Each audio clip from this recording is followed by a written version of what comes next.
Saudara-saudari yang terkasih, tahukah Anda bahwa masa Prapaskah memiliki sebuah rahasia yang mungkin tidak banyak diketahui?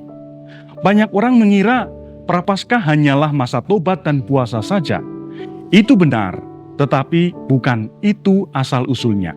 Pada masa gereja perdana, Prapaskah terutama adalah masa persiapan bagi para katekumen, mereka yang akan dibaptis pada malam Paskah. Ketika praktik baptisan dewasa mulai berkurang dan praktik baptisan bayi semakin berkembang, makna teologis Prapaskah sebagai masa persiapan baptis memudar.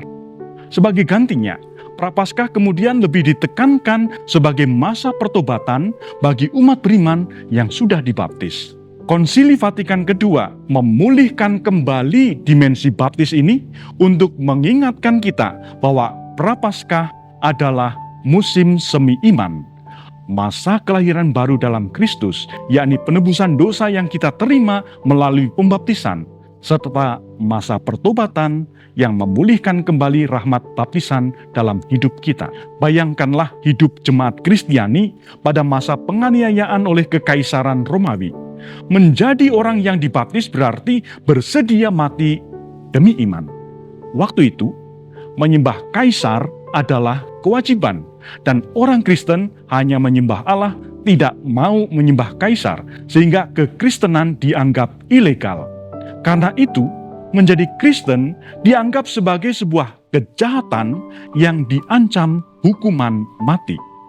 Para katekumen menjalani masa persiapan intensif selama berminggu-minggu, bahkan bertahun-tahun. Mereka belajar bagaimana hidup sebagai orang beriman, menghafal doa-doa, dan membuktikan kesungguhan hati mereka. Prapaskah adalah tahap akhir persiapan mereka. Dan pada malam Paskah, malam yang paling kudus, mereka turun ke dalam air baptisan, bersatu dengan Kristus dalam kematiannya, dan bangkit bersama Dia sebagai ciptaan baru.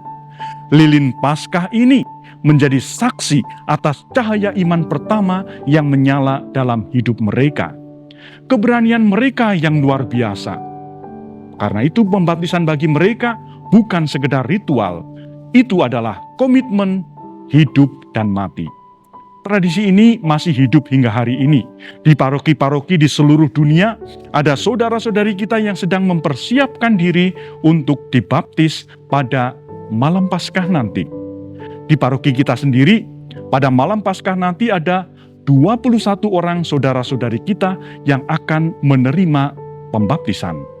Setelah ritus admisi dan penyerahan nama pada minggu pertama atau kedua Prapaskah, mereka yang akan dibaptis ini disebut yang terpilih. Pada minggu Prapaskah ketiga, keempat, dan kelima, gereja merayakan ritus skrutini bagi mereka, ritus pemurnian yang berasal dari komunitas Kristiani awal. Skrutini bukanlah ujian dalam arti modern. Ini adalah doa dan peneguhan. Gereja mendoakan agar segala yang menghalangi mereka untuk sepenuhnya menyerahkan diri kepada Kristus dapat disingkirkan. Menariknya, kata yang digunakan dalam bahasa Inggris untuk menyebut Prapaskah adalah Lent, yang berasal dari kata kuno yang berarti musim semi. Maka Prapaskah adalah musim semi iman. Meskipun berakar dalam pertobatan, Prapaskah pada dasarnya adalah masa yang optimis, musim kelahiran baru.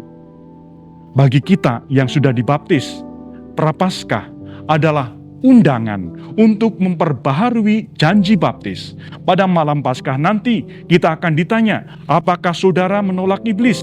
Apakah saudara percaya kepada Allah? Pertanyaannya untuk kita hari ini, apakah kita masih hidup sesuai komitmen iman yang dibuat saat baptisan? Atau mungkin baptisan kita sudah menjadi sekedar kenangan masa lalu yang terlupakan?